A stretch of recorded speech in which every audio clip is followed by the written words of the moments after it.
தலைமை கீழ் செயல்படுறதும், அந்த தலைமைக்கு சில கருத்து முரண் ஏற்பட்டு விலகி வேற ஒரு அரசியல் செய்யும் போதோ நாகரிகமான முறையில் விமர்சனங்களை முன்வைக்கணும். புரியுதுங்களா?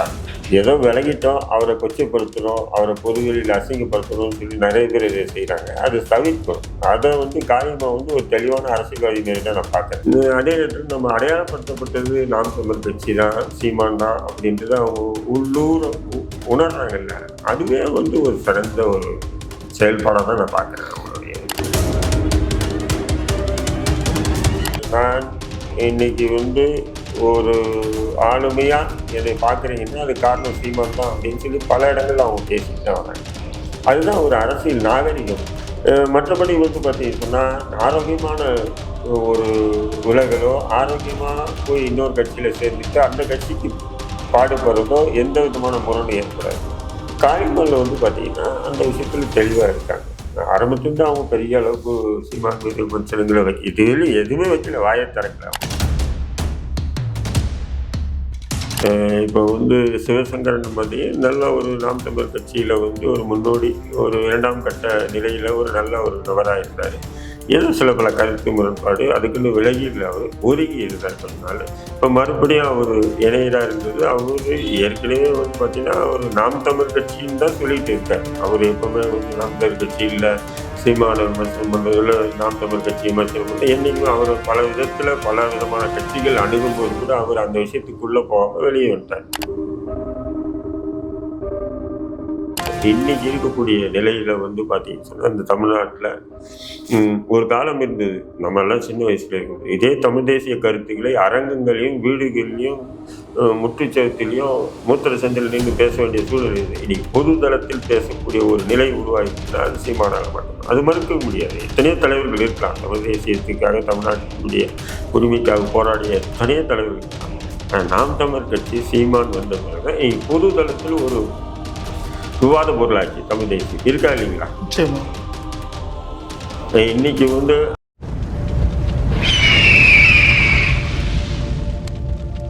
அரசியல் கருட நேயர்களுக்கு வணக்கம். இன்று நம்ம மோதி இணையும் சிறப்பு தான் இந்திய தேசிய லீக் கட்சி நிறுவன தலைவர் திரு தலா ரஹீம் அவர்கள். வணக்கம் சார். வாங்க சார். நாம் தமிழர் கட்சி காளியம்மாள் விலகி இருந்தாங்க. வெளியே போனதுக்கப்புறம் கட்சியை எங்கேயும் பெருசாக விமர்சிக்காமல் அப்படியே தான் தொடர்ந்துட்டு இருந்தாங்க. அதே போல் தான் நத்தம் சிவசங்கர் அவர்களும் இருந்தாங்க. இப்போ இன்று காளியம்மாள் அவர்கள் பிரஸ் மீட் கொடுக்கும்போது எனக்கு இந்த அரசியல் புரிதல் கொண்டு வந்ததே சீமான் தான் அப்படின்னு சொல்லிட்டோம் நாம் தமிழருக்கு ஆதரவான சில கருத்துக்களை பதிவு பண்ணியிருக்காங்க. அதே மாதிரி 2020 சட்டமன்ற தேர்தலில் நான் போட்டிடுவேன் அப்படின்ற மாதிரி மென்ஷன் பண்ணியிருக்காங்க. எப்படி பார்க்குறீங்க இது? ஏன்னா இப்போ நத்தம் சிவசங்கர் அவர்கள் கிட்டத்தட்ட அதுதான் நாகரிகம். அரசியல் அரம்புன்றது அப்படிதாங்க. ஒரு தலைமை கீழ் செயல்படுறதும், அந்த தலைமைக்கு சில கருத்து முரண் ஏற்பட்டு விலகி வேற ஒரு அரசியல் செய்யும் போதோ நாகரிகமான முறையில் விமர்சனங்களை முன்வைக்கணும். புரியுதுங்களா? ஏதோ விலகிட்டோம், அவரை கொச்சைப்படுத்தணும், அவரை பொதுவெளியில் அசிங்கப்படுத்தணும்னு சொல்லி நிறைய பேர் இதை செய்கிறாங்க. அது தவிர்க்கணும். அதை காரியமாக ஒரு தெளிவான அரசியல்வாதி மாரி தான் நான் பார்க்குறேன். அவர் தவிர்க்கிறார். தொடர்ந்து ஆரம்பத்துலேருந்து சீமானை பற்றி நான் இன்னைக்கு ஒரு ஆளுமையாக என்னை பார்க்குறீங்கன்னா அது காரணம் சீமான் தான் அப்படின்னு சொல்லி பல இடங்கள்ல அவங்க பேசிட்டு தான் வராங்க. அதுதான் ஒரு அரசியல் நாகரிகம். இல்லை, எந்த கட்சியிலையும் பயணிக்கலாம். புரியுதுங்களா? இந்த கட்சியிலேருந்து விலகி இன்னொரு கட்சிக்கு போகும்போது தேவையில்லாத விமர்சனங்கள், கொச்சையான வார்த்தைகள் பயன்படுத்தும் போது அது புண்படும் அது எல்லாருக்கும். மற்றபடி பார்த்தீங்கன்னு சொன்னால் ஆரோக்கியமான ஒரு உலகளோ ஆரோக்கியமாக போய் இன்னொரு கட்சியில் சேர்ந்துட்டு அந்த கட்சிக்கு பாடுபடுறதோ எந்த விதமான முரணும் ஏற்படாது. காரியங்களில் பார்த்தீங்கன்னா அந்த விஷயத்தில் தெளிவாக இருக்காங்க. ஆரம்பத்துலேருந்து அவங்க பெரிய அளவுக்கு சீமான் மீது விமர்சனங்களை இதுல எதுவுமே வைக்கல, வாயை திறக்கல அவங்க. புரியுதுங்களா?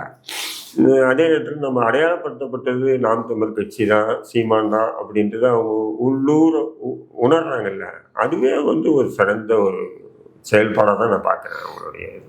இப்போ தலைமையை முன் இப்போ முன்னாள் நிர்வாகிகள் மீண்டும் கட்சியில் இணைகிறதுக்கான உந்துதலை ஏற்படுத்துறாங்க. தலைமை முன் பண்ணுறாங்களா அல்லது விலகினவங்க அவங்களுடைய அரசியல் களம் நமக்கு நாம் தமிழ் தாண்டா, வேற எங்கே போனாலும் வேலைக்கு ஆகாதா அப்படின்னு சொல்லிட்டு வராங்களான்றது ஒரு கேள்வி ஒரு பக்கம் இருந்தாலும், விலகினவங்க சேர்றதோ இருக்கிறவங்க விலகிறதோ ஒவ்வொரு கட்சியிலுமே அது நடக்கக்கூடிய ஒரு யதார்த்த விஷயமா தான் பார்க்கணுமே தவிர நம்ம அது ஒரு சிறப்பு செய்தியாக நம்ம பேசக்கூடாது. இப்போ வந்து சிவசங்கரன் மாதிரி நல்ல ஒரு நாம் தமிழர் கட்சியில் வந்து ஒரு முன்னோடி, ஒரு 2ஆம் கட்ட நிலையில் ஒரு நல்ல ஒரு நபராக இருந்தார். ஏதோ சில பல கருத்து முரண்பாடு, அதுக்குன்னு விலகி இல்லை, அவர் ஒதுங்கி இருந்தார் கொஞ்ச நாள். இப்போ மறுபடியும் அவர் இணையராக இருந்தது. அவர் ஏற்கனவே வந்து பார்த்தீங்கன்னா ஒரு நாம் தமிழர் கட்சின்னு தான் சொல்லிட்டு இருக்கார். அவர் எப்பவுமே வந்து நாம் தமிழர் கட்சி இல்லை, சீமான விமர்சனம் பண்ணுறதுல நாம் தமிழர் கட்சி விமர்சனம் பண்ணுறது, என்றைக்குமே அவர் பல விதத்தில் பல விதமான கட்சிகள் அணுகும்போது கூட அவர் அந்த விஷயத்துக்குள்ளே போகாமல் வெளியே வந்துட்டார். நான் தான் சொல்கிறேன், சீமான் கூட இருக்கலாம், வேலுமுருகன் கூட இருக்கலாம், அல்லது அரசியல் கட்சிகளில் பயணிக்கலாம். இப்போ நாஞ்சில் சம்பத் மாரி வாய் வச்சுட்டு இருக்கக்கூடாது. நாஞ்சில் சம்பத்தை எடுத்துக்கிட்டிங்கன்னா இப்போ ஒரு மாதத்துக்கு முன்னாடியே பார்த்தீங்கன்னா நம்ம யாரை உதயநிதி ஸ்டாலின் வானளவுக்கு புகழ்த்து, ஒரு மாசம் சார், 2 வாரத்துக்கு முன்னாடி 2 வானளவுக்கு புகழ்த்துட்டு இன்னைக்கு வந்து அப்படியே பல்ட் அடிச்சுட்டு விஜய் புகழ்றாருன்னா இதுதான் இருக்கக்கூடாது. நீ புகழுங்க, வேணாம்னு சொல்ல, இன்னொருத்தரை கொச்சைப்படுத்தாதீங்க. அப்போ அது வந்து நீங்கள் வந்து பார்த்தீங்கன்னா உண்மையிலே தமிழக அரசியலில் ஒரு சிறந்த பேச்சாற்றல் ஆளுமை யாருக்குன்னு சொன்னால் நம்ம நாஞ்சில் சம்பத்துக்கு. ஏன்னு சொன்னால் வைகோக்கு நிகரான வைகோலாம் கூட பேச்சு, சீமான் வைகோலாம் வந்து பேசுவாங்க. ஆனால் உவமைகளுடன் ஒவ்வொரு விஷயத்துக்குமே பார்த்தீங்கன்னா வார்த்தைக்கு வார்த்தை உவமையோடு சொல்லி பேசக்கூடிய ஒரு தன்மை உள்ள ஆள் வந்து நாஞ்சில் சம்பத். எப்படி எழுத்துலகில் வலம்புரி ஜான் வந்து உவமை இல்லாமல் அவருடைய ஒரு பேரை படிக்க முடியாது. இப்போ நான் போய் இவரை சந்தித்தேன் அப்படின்றது, அவர் சாதாரணமாக போய் சந்திக்கிறாரு, வராரு, அவர் சாப்பிட்டாரு அப்படின்னு சொல்லப்பட்டார். அதை ஒரு உவமையோடு சொல்லக்கூடிய ஒரு எழுத்தாளர். பட் தமிழ்நாட்டில் அவர் வேலைக்கு ஆகலை. கருணாநிதி போன்ற ஆட்களும் அவரை வந்து நாசமாக்கிட்டாங்க. மிக சிறந்த எழுத்தாளர் வலம்புரி ஜான். தமிழ் சமூகத்துக்கு கிடைத்த மிகப்பெரிய ஒரு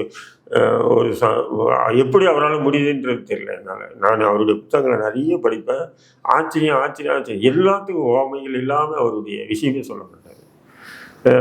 அப்படி ஒரு நபர். அதே மாதிரி தான் நாஞ்சில் சம்பத் வந்து பேச்சில் எந்த ஒரு இப்போ நான் பேசுகிற பேச்சு பார்த்தீங்கன்னா அவர் இருந்திருந்தாருன்னா ஒரு 10 உவமைகளை முன்கூட்டி சொல்லியிருப்பாப்புல. அந்தளவுக்கு திறமைசாலி. பட் அவருக்கு உள்ள ஒரே ஒரு குணம், இங்கே அங்கே போகிறது மட்டும் இல்லாமல் போகிற இடத்த உயர்த்துறதும் அங்கேருந்து விலகின இடத்த வந்து ஒருமையில் தாக்கி பேசுறதுமே வந்து அவரை இந்த தமிழ் சமூகம் மட்டும் இல்லை, ஒட்டுமொத்த அரசியலை கொஞ்சம் ஒதுக்கிட்டு தான் வந்து இப்போவே விஜய் கூட சேர்ந்துருக்காரு. அப்படி தான் நம்ம பார்க்க முடியும்.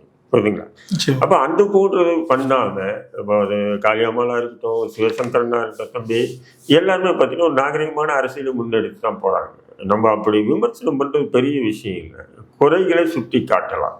நான் கூட சீமான் மீது பல விஷயங்களை விமர்சனம் பண்ணியிருக்கேன், குறைகளை கூட சுட்டி காட்டியிருக்கேன், திட்டி கூட இருக்கேன் கோபத்தில். அது வேறு விஷயம். அது அரசியல் ரீதியாக என் சமூக ரீதியான விஷயங்களுக்கு அவர் பேசின விஷயத்துக்காக.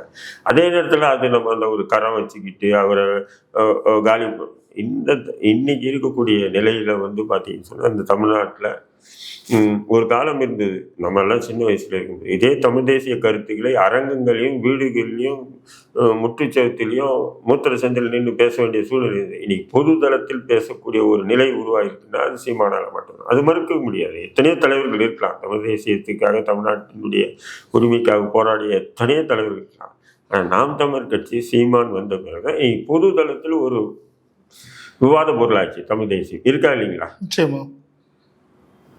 இன்னைக்கு வந்து RSS பின்புலம் கொண்ட ஒரு நபர், ஒரு இயக்கம் வந்து சீமானை அழைச்சி பாரதியாரை பற்றி பேசுறதுக்கு அழைக்கிறாங்கன்னு சொன்னால் அங்கே போய் சீமான் வந்து RSSஐ பற்றியோ அல்லது மற்ற விஷயங்களை மேற்கோள் காட்டி அவங்கள உயர்த்தி பேசுறதை விட பாரதி அவர் தமிழர் என்ற அடிப்படையில் அவங்க தமிழ் தேசிய கொள்கை சீமான் முன்வைக்கிறார். அதனால பாரதியை உயர்த்தி பிடிக்கிறார். வேற ஒன்றும் தப்பு இல்லை. பாரதியை வந்து அங்கே பாரதியை உயர்த்தி பிடிச்சிட்டு அதே நேரத்தில் அங்கே RSSஐ பற்றியோ மற்ற விஷயங்களை விமர்சனங்களை முன்வைக்காமல் இதுவே பேசிட்டு வராருன்னா அவர் அந்த இடத்துல கூப்பிட்றாங்கன்னா அப்போ பார்த்துக்கலாம். ஏன்னு சொன்னால் அவர் அந்த விஷயம் தெளிவாக இருக்கார். இப்போ இதே கலைஞர் கருணாநிதி கூட வந்து RSS எப்படி திராவிட இயக்கமோ ஒரு சமூக இயக்கமோ அதே போன்று தான் RSS இயக்கமோ ஒரு சமூக இயக்கம் என்று தன்னுடைய முரசொலியிலே கட்டுரை எழுதினவர். கூட்டணி வைக்கிறதுக்கு முன்னாடி எழுதியவர். ராங் பார்ட்டிஸ் ரைட் மேன் சொல்லி வாஜ்பாய்க்கு வந்து புகழாரம் சூட்டியவர். Right person in wrong party. Right பர்சனாக இருந்தால் ராங் பார்ட்டியில் எப்படி சேருவான்? புரியுதுங்களா இல்லையா? அப்போ அந்த அவர் ரைட் பர்சன் இஸ் ராங் பார்ட்டின்னு சொல்லி புகழாரம் சூட்டும் போது அதே வாஜ்பாய் வந்து பார்த்தீங்கன்னு சொன்னால் சுமார் ஒரு 10,000 இஸ்லாமியர்களை அசாமில் அவருடைய பேச்சுகளால் ஏற்பட்ட கலவரத்தில் 10,000 இஸ்லாமியர்கள் கொல்லப்பட்டாங்க.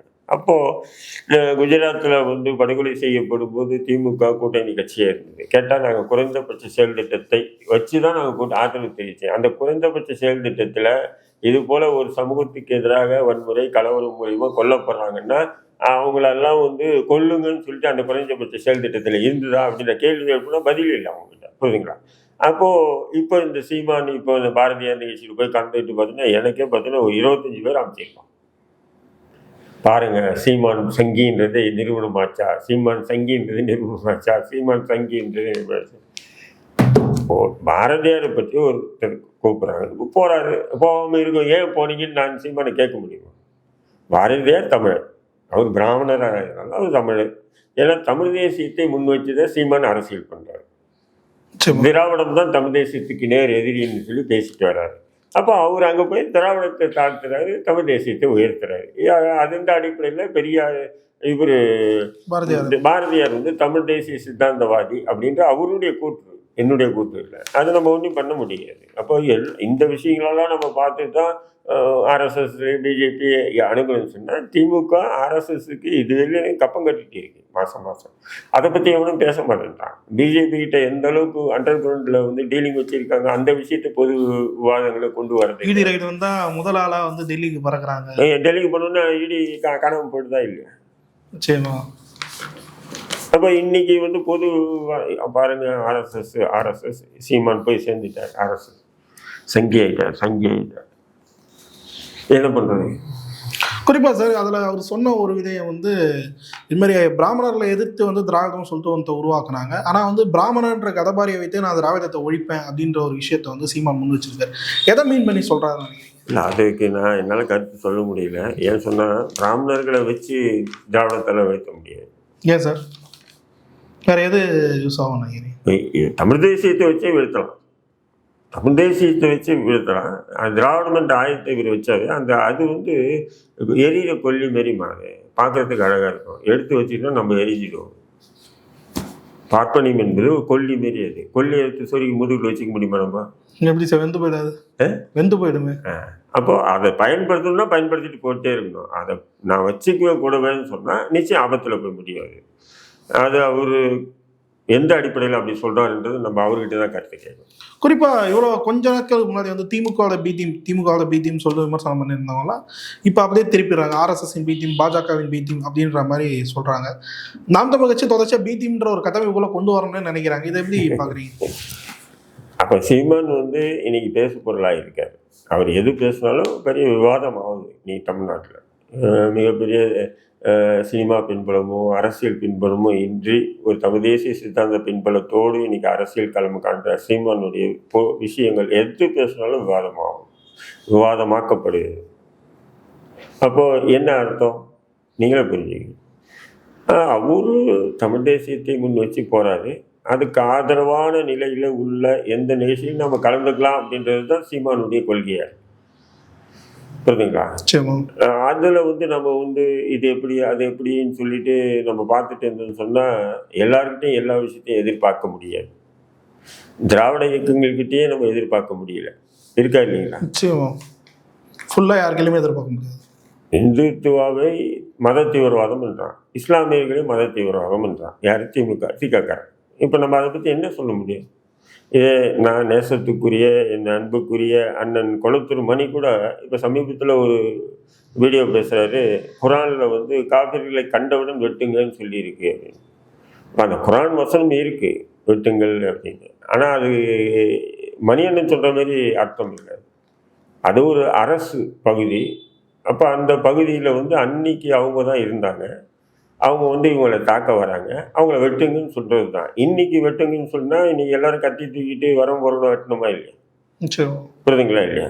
அப்போது அந்த ஒவ்வொரு வசனமும் இறங்கப்பட்டதோ அதனுடைய பின்னணியோ ஹதீதுகள் மூலமாக அறிஞ்ச அறிஞர்கிட்ட கேட்டு அண்ணன் மணியண்ணன் தெரிஞ்சுக்கணுமே தவிர ஏதோ மேலப்போக்கோ வந்து ஆர்எஸ்எஸ் எதிர்க்கிறோம், பிஜேபி எதிர்க்கிறோம், நாங்கள் பாருங்கள் முஸ்லீம்களையும் எதிர்க்கிறோம் அப்படின்னு சொல்லி எதிர்த்தாருன்னா அது எந்த விதமான அரசியல் அது சொல்லுங்க. நிச்சயமா எதிரான அரசியல் தான். அப்போ அந்த மாதிரி விஷயங்கள் நிறைய திராவிட இயக்க தோழர்களும் செய்கிறாங்களா இல்லையா? அல்லாவுக்கு என்ன 786 ஃபோன் நம்பரா, அல்லாவுக்கு பேசுகிற ஃபோன் நம்பரா, சூரலம்பர்கள் பண்ணாங்களா இல்லையா? நமக்கு 786ன்றது அது ஒரு புனிதமாவோ ஏதோ இல்லை, எதுவுமே கருதுல. சில பேர் அந்த பிஸ்மில்லாஹிர் ரஹ்மான் நிறையும் மீனிங்கே கிடையாது சார், மீனிங்கே இல்லை. பிஸ்மில்லாஹிர் ரஹ்மான் நிறையும் இருக்கலாம், அந்த எழுத்துக்களை எண்ணி அரபி எழுத்துக்களை எண்ணி 7, 8, 6ன்னு போட்டுக்கிறாங்க. அது ஒரு காலத்தில் போடப்பட்டது. அதன் பிறகு இன்னைக்கு தெளிவடைஞ்ச இளைஞர்கள் யாருமே நீங்கள் நானும் இப்போ நீங்கள் இப்போ ஒரு பதிவு போட்டால் 786 போட்டால் போடுறாங்க, அதையே வச்சு நக்கல் அடிச்சவங்க. என்னன்னா அதாவது நாங்கள் இந்துத்துவாவும் தாக்குறோம், பதிலுக்கு நான் முஸ்லீமும் தாக்குறோம் பாருங்க அப்படின்னு காட்டுறதுக்காக ஏதோ தேடி கண்டுபிடிச்சாலும் தாக்குறோம். இல்லை திராவிட இயக்கங்கள் அந்த தேவையாக வருதுன்னு நினைக்கிறீங்க? திராவிட இயக்கங்கள் அதை கையில் எடுக்க வேண்டிய தேவையாக வருது இல்லை, அவங்களுக்கு கேள்வி வருது இல்லை, நீங்களும் இந்துக்களை தான் தாக்குவீங்களா, இந்து கடவுளுக்கு தான் தாக்குவீங்களா அப்படின்னு சொல்லி கேள்வி வரும்போது இல்லை நான் பாருங்க முஸ்லீமும் தாக்குறேன் பாருங்க அப்படின்னு காட்டுறதுக்காகவே தாக்குறது, வேற ஒன்றும் இல்லை. நிச்சயமா அப்படி இருந்து அந்த திருப்பரங்குன்ற இஷ்யூ எவ்வளோ பெருசாக இருக்காதுன்னு இல்லை. திருப்பரங்குன்ற விஷயமே பார்த்தீங்கன்னா கடந்த 100 ஆண்டுகளாக இல்லை, அந்த எங்கேயே ஏற்றிட்டு இருந்தாங்க, இப்போ புதுசாக கலப்புறாங்க. அதுக்கு காரணம் வந்து திமுகவுடைய அலட்சிய போக்கு தான். இதுக்கு முன்னாடி கூட வந்து 2014 கடைசியாக ஜெயலலிதா இருக்கும்போது கூட வழக்கு போட்டாங்க. வழக்கில் வந்து திமுக அரசு தரப்பில் வந்து சரியான வாதம் முன் வச்சு ஸ்டே வாங்கிட்டாங்க, அதெல்லாம் பண்ண முடியாது அப்படின்ட்டாங்க. ஆனால் இன்னைக்கு அரசு எந்த விதமான வாதங்களை முன் வச்சதுன்றது தான் நம்ம கேள்வி. இஸ்லாமியர்கள் பாதுகாவலர்னு சொல்லிட்டு என்ன பாதுகாப்பு? அப்போ அதிமுக ஆட்சியில் முஸ்லீம்கள்லாம் செத்தா போயிட்டான் இல்லை சொல்லி அதை கிளைம் பண்ணுறவங்க இப்படி இருக்காங்கன்ற அதை கிளைம் பண்ண தான் செய்வாங்க. ஏன்னா திமுக ஆதரவான ஒரு சொம்பு தூக்குறதுக்கு நிறைய பேர் இருக்கானுங்க, புரியுதுங்களா? நிச்சயமா தூக்கிட்டு தான் இருப்பாங்க. அது உண்மையாலே சர்வே தூண்டா அப்படின்ற ஒரு விஷயம் வந்து சொல்ல இல்லை, நான் அந்த விஷயத்துக்கு போகல. அதை ஒரு குறிப்பிட்ட மக்கள் அதை வணங்குறாங்கன்னா நான் அது சர்வே தூண்டான்னு நான் சொல்ல நான் தயாராகில்லை. இருந்தாலும் என்னென்னா 15 மீட்டர்னா அது இங்கேருந்து அவ்வளோ தூரம், 15 மீட்டருக்குள்ளே வந்து பார்த்தீங்கன்னா அங்கே வந்து நீங்கள் தீபம் ஏற்றினீங்கன்னு சொன்னால் தர்கா பக்கத்தில் இருக்குது, அதுக்கு நிச்சயம் ஒரு ஆபத்தான ஒரு சூழல் ஏற்படும். அதுக்கு தான் அரசு வந்து எதிர்ப்பு தெரியுது இருக்கா இல்லைங்களா? 15 மீட்டர் ரொம்ப தொழில் இல்லையா, ஒரு 500 மீட்ரு இல்லை 1 கிலோமீட்டரு இப்படி இருக்குன்னு சொன்னால் பரவாயில்ல. 15 மீட்டர்ன்றது சும்மா இந்த கதவுக்கு இருந்து அந்த கதவு இல்லைங்களா? ஏற்கனவே வந்து எச் ராஜா போன்ற இந்து முன்னணியுடைய தலைவர் கட்டேஸ்வரன் போன்றவங்க வந்து எச் ராஜா வந்து ஓப்பனாக சொல்கிறாருல, ரீலோகேட் இடமாற்றம் பாபர் மசூதி அந்த போல, அந்த பாபர் மசூதி போல ரீகொலோகேட் பண்ணுங்கன்றாரு. நீ ரீலோகேட் பண்ணிடுவியா? அப்போ இது எவ்வளோ பெரிய ஆணவமான பேச்சு. சரி, தமிழக அரசு முஸ்லீம்களுக்கு ஆதரவாக தான் செய்யப்படுது, அங்கே போயிட்டு நின்றுட்டு ஒரு வணக்க வழிபாட்டு தளத்தை ரீலோகேட்டின் பண்ண சொல்லி ஒரு எச் ராஜா பேசுகிறாப்புல, கட்டேஸ்வரன் பேசுகிறாப்புல, திமுக அரசு என்ன பிடிங்கிட்ட உட்காந்துது, ஏன் வழக்கு போடல, பதிவு பண்ணலாம் அவங்கள, ஏன் கைது பண்ணல அவங்கள? நீங்கள் சொன்னீங்களே முஸ்லீம்களுக்கு ஆதரவான திமுகனா? இல்லை சார், அவங்க கிளைம் பண்ணுறாங்கன்னு நான் சொன்னேன். இல்லை சொல்கிறேன், அப்படி திமுக முஸ்லீமுக்கு ஆதரவுன்னா அதை தர்காவை இடிக்கணும்னு சொல்கிறாங்க. அப்புறம் திமுக என்ன பண்ணணும்? அதுக்கு எதிராக நிற்கணும், மதக்கலவரத்தை ஏற்படுத்த பார்க்குறதுன்னு சொல்லி கைது பண்ணி உள்ளே போடணுமா இல்லைங்க? யூபா சட்டத்தில் கைது பண்ணணும். அண்ணன் திருமாவளவன் சொன்னார் இல்லை, யூபாவில் கைது பண்ணி உள்ளே போடுங்க. ஆண்மை இருக்கா யூபாவில் கைது பண்ணி உள்ளே போகிறதுக்கு எச் ராஜா போன்ற நபர்களை? சொல்லுங்க. எவனா அப்போ இதே ரஹீம் அங்கே போய் நின்றுட்டு ரீலோகேட் பண்ணுங்கன்னு எதனா வணக்க வழிபாடு இடமாற்றம் செய்யுங்கன்னு சொல்லியிருந்தா இந்நேரம் நான் இந்தியாவில் இருக்கக்கூடிய அத்தனை தடுப்பு காவல் சட்டத்திலையும் என்னை கைது பண்ணியிருப்பாங்களா இல்லையா? கர்நாடகாவில் ஹிஜாப் பிரச்சனைக்காக தமிழ்நாட்டில் வந்து போராட்டத்தில் பேசினவங்க சில பேர் வன்முறை சொல்கிற மாதிரி பேசிட்டாங்க. அதுக்கே நீங்கள் துடிச்சு போய் எல்லாரையும் கைது பண்ணி போட்டிங்களா இல்லையா? 3-4 வருடங்களுக்கு முன்னாடி போட்டிங்களா இல்லையா? அப்போது இப்படி ஒரு வன்முறை தூண்டுற அளவுக்கு வந்து அவ்வளோ கூட்டத்துக்கு மத்தியில் எச் ராஜா பேசுகிறாங்கன்னா எச் ராஜா மீது ஏன் வழக்கு போடல, ஏன் கைது பண்ணல? இத்தனை உங்களுக்கு எதிரான சித்தாந்தம் உள்ளவங்க, திமுகவுக்கு எதிரான தூக்கி உள்ளே போட வேண்டியதானே?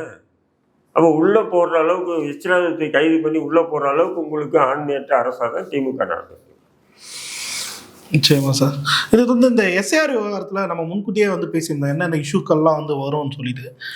ஒரு சாமானிய மக்களுக்கு நடந்திருந்தா கூட இப்போ இவ்வளவு பெரிய செய்தியா மாறி இருக்காது. ஒரு வேட்பாளர் என்டிகே வேட்பாளர் சிவகங்கை வேட்பாளருக்கு இப்போ வந்து அவரும் அவங்க கணவரும் வந்து இருந்ததா செய்தி அதான் இப்ப வேட்பாளர் மட்டும்தான் வெளியே வந்திருக்கு. ஆமா. தேர்தல் நேரத்துல ஓட்டு போட மட்டும் நீங்களும் நானும் ஓட்டு போடுறதுக்கு லைன்ல நிக்கிறோமே, அப்பதான் தெரியும் உங்களுக்கு ஓட்டு இருக்கா எனக்கு இப்போ ஓட்டு. உள்ள நிற்கும் போது தான் தெரியும். உள்ள நிற்கும் போது தான் தெரியும். அப்ப எத்தனை ஓட்டுகள் நம்மளுடைய ஓட்டுகள் வந்து சூறையிடப்பட்டிருக்குன்னு அப்பதான் தெரியும். இப்ப தெரியாது. புரியுதுங்களா உங்களுக்கு? இப்போ வேட்பாளர் வேட்புமனு தாக்கல் பண்றதுக்கு ரெடி ஆகும் போது அந்த ஈஸியா ஐடென்டிஃபை பண்ண முடியும். பண்ணும்போது அவங்களுக்கு இல்லை. புரியுதுங்களா? ஆனா உண்மையிலே வந்து வாக்காளர்கள் வாக்கு செலுத்தும் போது யார் யாருக்கு வாக்கு இருந்தது யார் யாருக்கு இல்லைன்றது அப்ப தெரியும். எல்லாருமே வந்து எஸ்ஐஆர் ஃபார்ம் ஃபில் பண்ணி தான் கொடுத்துருக்கோம். நீங்களும் கொடுத்துருக்கீங்க, நானும் கொடுத்துருக்கேன், எல்லாரும் தான் கொடுத்துருக்கோம். பட் அந்த ஃபார்மை வந்து அக்செப்ட் பண்ணி அந்த இது பண்ணுறாங்களா இல்லையான்றது நமக்கு என்ன தெரியும்? இல்லை, இப்போ மத்திய அரசு இதை வந்து கொண்டு வந்துச்சு. அதை வந்து இங்கே சரியா நடைமுறைப்படுத்த வேண்டிய கடமை வந்து மாநில அரசு. இல்லை மத்திய அரசினுடைய கோடப்படியான அந்த ஃபார்மே வந்து பார்த்தீங்கன்னா தேர்தல் அது சரியான புரிதல் இல்லை. அது உண்மைதான். ஏன் சொன்னா இவரு நம்ம சுப்பிரமணிய சாமி, பாஜக மூத்த தலைவர் சுப்பிரமணிய சாமி சொன்னார், இந்த தேர்தல் ஆணையம் கொண்டு வந்திருக்கிற இந்த ஃபார்மை யாருடைய உதவி இல்லாமல் மோடியை ஃபுல் பண்ணி கொடுக்க சொல்ல நான் ஒத்துக்கிறேன் சிறந்தது அப்படின்னு சொல்லி சொன்னாங்க. உண்மைதான்.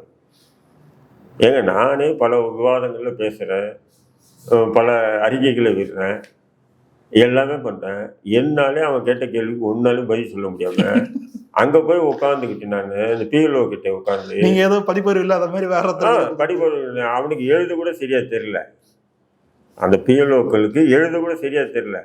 அவன் வந்து கொடுங்க உங்களுக்கு தெரியலையா அப்படின்னு சொல்லி அவன் வந்து ஃபுல்லாக பண்ணி கொடுக்குறான், ஃபுல் பண்ணுறான். திருமாவளவன் அவர்களும் எனக்கே அதான் சொல்கிறானுங்க, நீங்கள் இருக்கிறதுக்கு நீங்கள் திமுகவை கடுமையாக விமர்சனம் பண்ணுறீங்க, விஜய்க்கு ஆதரவான நிலைப்பாடு எடுத்தீங்கன்னா நீங்கள் வந்து நல்ல ஒரு அரசியல் பண்ணலாம்.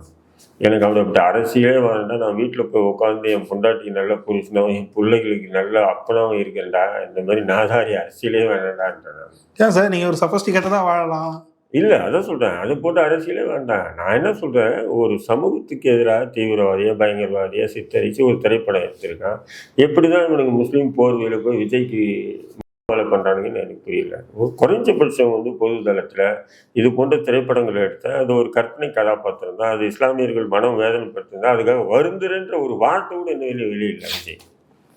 அப்படி இருக்கும்போது முஸ்லீம் போர்வையில் தொப்பி தாடி வச்சுக்கிட்டு இந்த புர்கா ஹிஜாபை போட்டுட்டு சில நாதாரிங்க அந்த விஜயை ஆதரிக்கிட்ட செருப்பால் அடிக்கணும்னு தோணுது எனக்கு. இல்லை கோபம் இல்லை, அப்போ உங்களுக்கு அந்த சமூக பற்றே இல்லாமல் இருக்கீங்களா? ஏண்டா என்னடா சொன்னாங்க, நம்மளை தான்டா சொன்னாங்க தீவிரவாதி பயங்கரவாதி சமூக விரோதின்னு. அப்போ அது போன்ற ஒருத்தன் தலைவர் கட்சி ஆரம்பிச்சிருக்கான், நமக்கு ஏதோ முக்கியத்துவம் கிடைக்கும், நமக்கு எதுனா ஒரு முன்னிலை படுத்தப்படுவோம் அப்படின்றதுக்காக ஒருத்தன் போறான்னு சொன்னா அவனா ஒரு ஐயோக்கு போயிருக்காங்க. பிஜேபியில் இந்த வேலூர் இந்த பாயாசி மாரி தான் இவனுங்களை நான் பார்க்குறேன். நான் குறைஞ்சபட்ச அறிவு இருக்கணுமா இல்லையா? ஒரு திரைப்படங்களை எவ்வளோ நாதாரி கருத்துக்களை வெளியிட்டு அதன் மூலியமா இந்த சமூகம் எதிர்கொண்டு இருக்கக்கூடிய பிரச்சனைகள் என்னென்ன கொஞ்சம் நினைச்சுமா. இப்போ இன்னைக்கு வந்து திருப்பரங்குன்ற விஷயத்துல வாயே திறக்கலையா, பேசியிருக்கணும் இல்லையா? இப்போ நீங்கள் திருப்பரங்குன்ற விஷயத்துல வந்து எச்ராஜ் அங்கே நின்று ரீலொகேட் பண்ணுங்கன்னு சொல்றான். அதை பத்தி ஒரு படம் எடு. நீ உனக்கு உண்மையிலே ஆன்மை தம் இருந்தது உனக்கு. அப்போ இதே மாதிரி பண்ணி கலவரங்கள் ஏற்படுத்தி அந்த கலவரத்தில் பாதிக்கப்பட்டவன் எதுனா அடிக்கிறான் பார்த்தியா, அதை படம் எடுத்து ஒரு தீவிரவாதியாக நம்மளை காட்டுவான். மும்பை கலவரத்தை எடுக்க மாட்டாரான், மும்பை குண்டுவெடிப்பை எடுப்பாரான். கலவரத்தில் 3000 பேர் செத்தான், அதை எடுக்க மாட்டான் நான் படம். குண்டுவெடிப்பு நான் ரெண்டுமே தவறுன்றேன், அது வேறு விஷயம். நியாயம்னா அதுதானுங்க, நீதினா சமமாக இருக்குமா இல்லையா? கோயம்புத்தூர் குண்டுவெடிப்பு எடுப்பாரான், கலவரம் நடந்து 19 இஸ்லாமியர்கள் சேர்த்து முஸ்லீம்களுடைய சொத்துக்கள் சூறையாடப்பட்டது படம் எடுக்க மாட்டாங்க. அப்போ இவனுக்கிட்ட எங்கே அறம் இருக்கு? கேள்விக்கே கரெக்டு தானேம்மா. ரெண்டுமே எடு. கலவரம் நடந்தது, அந்த கலவரத்தின் எதிர்வழியாக இப்படி குண்டுவெடிப்பு நடத்துறாங்க, எடு. அது நான் வரவேற்கிறேன். இன்னைக்கு திருப்பரங்குன்ற விஷயத்துல ஏன் பொத்தி முட்டை உட்காந்துருக்கேன், நவதுபாரத்தையும் அடைச்சிட்டு உட்காந்துருக்கேன். கோர்ட்ல கேஸ் இருக்கு, கோர்ட்ல கேஸ் இருக்குல்ல. RSS டிவி பண்ற தவறுன்னு சொல்லி நீதான் தைரியமான ஆளாச்சே. ஒன்றிய அரசையும் எதிர்ப்பேன் நான். யாரு? மோடி, மிஸ்டர் மோடி உன்னே எதிர்க்க சொல்றதுல எதிரு. திருப்பரங்குன்ற விஷயத்தில் காலங்காலமாக நடந்துட்டு வரக்கூடிய நடைமுறையை பின்பற்றாமல் பாசிச பாஜக வந்து கலவரம் மூலியமா ஆட்சி அதிகாரத்தை பிடிக்கணும்னு நினைக்குதுன்னு பேசுறதுக்கு ஆண்மை இருக்கா? அதன் பிறகு போய் அவனுக்கு போய் ஒரு 4 தாடி தொப்பி வச்சுக்கிட்டு இல்லை சில முஸ்லீம்ன்ற போர்வையில் முட்டு கொடுக்குறான்னா அவனெல்லாம் என்ன சொல்றது? சொல்லு சரண். நான் என்ன சொல்றது? சரி சார், இப்போ திமுக கூட்டணிக்கு ஓரளவுக்கு சிறுபான்மை வாக்குகளை மெஜாரிட்டியை கடத்துறதுக்கு காரணமாக இருக்கிறது வந்து காங்கிரஸ் கூட வச்சிருக்கக்கூடிய கூட்டணி அப்படின்னு சொல்லப்படுது. இப்போ காங்கிரஸ் வந்து நெகோஷியேட் பண்ணுறாங்க, அவங்க ஒரு அமைப்பு போட்டிருக்காங்க கூட்டணி பேச்சுவார்த்தைக்கான அமைப்புன்னு சொல்லிட்டு. ஆனால் அது திமுக கூட மட்டும் இல்லை அப்படின்ற மாதிரி ஒரு செய்தி எல்லாம் வெளியாகுது. இல்லை, அதெல்லாம் சும்மா சரண். நீங்கள் வந்து ஏதோ சோசியல் மீடியாவில் உட்காந்து சில பேர் வியூவர்ஸுக்கு அதிகமாக பார்க்கணுன்றதுக்காக டிவிக்கு காங்கிரஸ் கூட்டணி பேசுது. 60 சீட்லாம் கேட்டிருக்காங்க. பாருங்க, ஏன் சொன்னால் காங்கிரஸ் வந்து அப்படி வந்து ஒரு பலபட்சத்தில் இறங்க மாட்டான். விஜய்க்கு இவ்வளோ ஓட் பேங்க் இருக்குன்னு சொன்னால் அப்போ நான் இறங்குவான். ஓகே சார், பல்வேறு கேள்விக்கு தெளிவாக இருந்துச்சு. நேரத்துக்கு